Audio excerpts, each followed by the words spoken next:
ভাইয়ের আমার, দেখবেন নদীর পারে যাদের বাড়ি, এই নদীর পারে বাড়ি যাদের, তাদের 100টা পরিবারের মধ্যে 90টা পরিবারের মা আর বোন গোসল করে কোথায়? তার মানে আমার থেকে আপনারা বেশি ভালো জানেন কোথায় গোসল করে। একজন মা, একজন বোন যদি নদীতে গোসল করে, তাহলে তার পর্দার বিধান ঠিক থাকে না? রাসূল সাল্লাল্লাহু আলাইহি ওয়াসাল্লামের আমল দেখেন। আল্লাহ রাসূল সাল্লাল্লাহু আলাইহি ওয়াসাল্লাম যখন গোসল করতেন, তখন তিনি একজন দাসকে অথবা তার কন্যাকে অথবা অন্য কোন লোককে বলতেন, তোমরা আমাকে একটু পর্দা দিয়ে আড়াল করে রাখো, আমি পর্দার ওই পাশ থেকে গোসলটা করি। বলেন সুবহানাল্লাহ। পর্দার আড়াল থেকে গোসল করতেন কে? কথা বলেন কে? তিনি কি নারী না পুরুষ? একজন পুরুষ হয়ে মুহাম্মদ সাল্লাল্লাহু আলাইহি ওয়াসাল্লাম যদি পর্দার আড়ালে থেকে গোসল করতে পারেন, পর্দার আড়ালে থেকে নিজের লুঙ্গিটাকে পরিবর্তন করতে পারেন, একজন নারীর জন্য কি এই বিষয়টা দরকার কম না বেশি? আরো বেশি। অত্যন্ত দুঃখের বিষয়, অত্যন্ত কষ্টের বিষয়, আমাদের সমাজের বহু মা, বহু বোন, তারা 5 ওয়াক্ত নামাজও পড়ে, হাতে তাসবিহ নিয়ে চলাফেরাও করে, সকাল সন্ধ্যা জিকিরও করে, পীরের মুরিদও, পীরের দরবারে গিয়ে খেদমতও করে, কিন্তু গোসল করে পুকুর পাড়ে। এমন মা বোন আছে না নাই? তার মানে এটা পর্দার কঠিন লঙ্ঘন। এবার হাদিস শোনেন, নবী সাল্লাল্লাহু আলাইহি ওয়াসাল্লাম বলেছেন, কোন নারী যেন তার নিজের ঘর ব্যতীত অন্য কোন জায়গায় নিজের কাপড় পরিবর্তন না করে।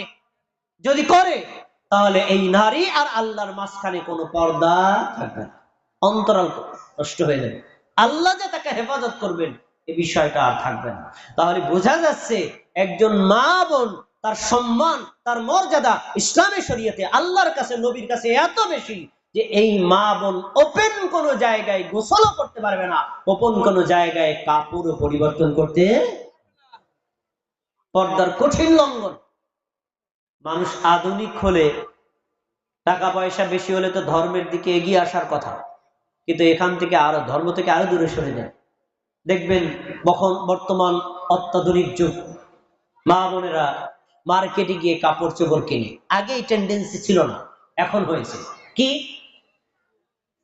মার্কেটে গিয়ে আপনি যে কাপড়টা কিনবেন, এটাকে ট্রায়াল দেওয়ার মতো রুম আছে। এটা কি জানেন নাকি? মানে আপনি গায়ে দিয়ে ট্রাই করবেন ঠিক আছে কিনা।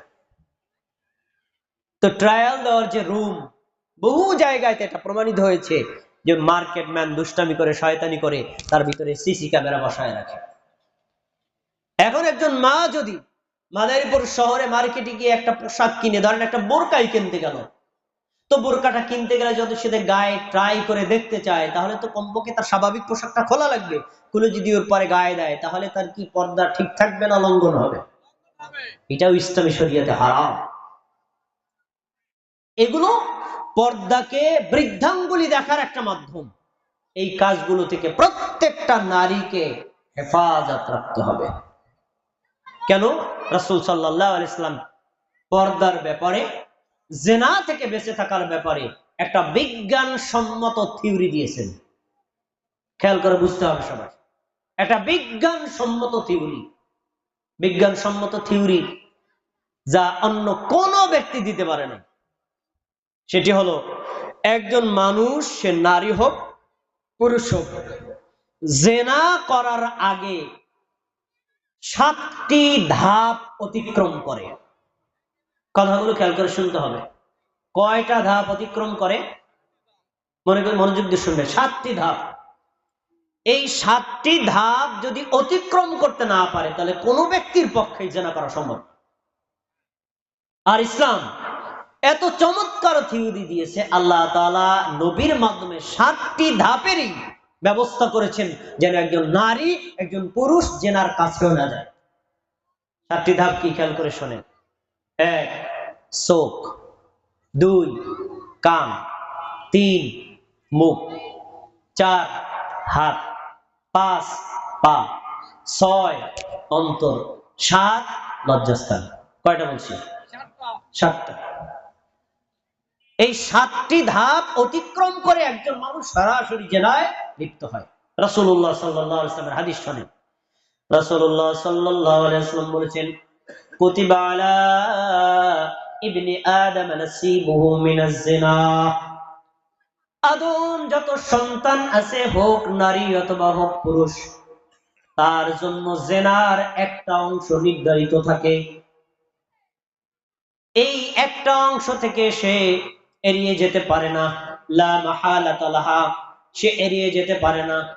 আর সেই জিনার পাঠগুলো কি? 1 নম্বর, ফাল উযুনান জিনাহুমান নজর, চোখের জিনা হলো চোখ দিয়ে দেখা। তার মানে একজন পুরুষ নিজের মাহরাম নারী ব্যতীত, নিজের স্ত্রী ব্যতীত অন্য কোন নারীর দিকে কুদৃষ্টিতে তাকাতে, কথা বলেন, তাকাতে পারবে না। যদি তাকায়, এটা জিনা। এবার বলবেন, যদি এই মাহরাম নারী ব্যতীত অন্য কারো দিকে তাকানো না যায়, আমি তো রাস্তায় চলতে পারবো না। রাস্তায় তো কত নারী থাকে, আমি কিভাবে চলবো? এ বিষয়ে রাসূলের একজন সাহাবী জারীর রাদিয়াল্লাহু আনহু বলেন, আমি আল্লাহ রাসূলকে জিজ্ঞেস করলাম যে আমি রাস্তায় যখন চলি তখন একজন নারীর উপর হঠাৎ করে চোখ যায়, আমি কি করব?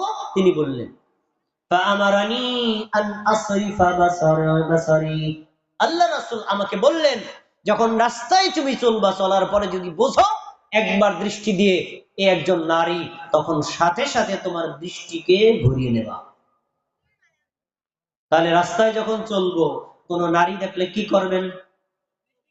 একবার দেখা বৈধ, দ্বিতীয়বার দেখা বৈধ না।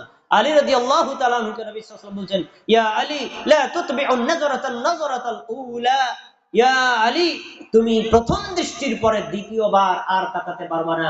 ফা ইন্নালাকাল উলা ওয়া লাইসাত লাকাল আখিরা, প্রথমবার দেখা তোমার জন্য